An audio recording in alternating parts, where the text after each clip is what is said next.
షిరిడీవాసా సాయి ప్రభో జగతికి మూలం నీవే ప్రభో, దత్త దిగంబరావతారం నీలో సృష్టికి వ్యవహారం.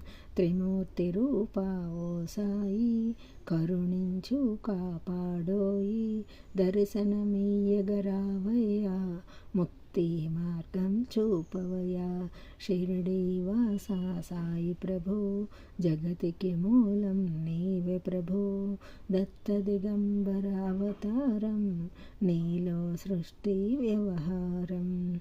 కఫిని వస్త్రము ధరించి భుజమునకు జోలి తగిలించి, నింబ వృక్షపు ఛాయలలో ఫకీరు వేషపు ధారణలో, కలియుగమందున వెలసితివి త్యాగం సహనం నేర్పితివి. షిరిడీ గ్రామం నీవాసం భక్తుల మదిలో నీ రూపం. షిరిడీవాసా సాయి ప్రభో జగతికి మూలం నీవే ప్రభో, దత్త దిగంబరావతారం నీలో సృష్టి వ్యవహారం.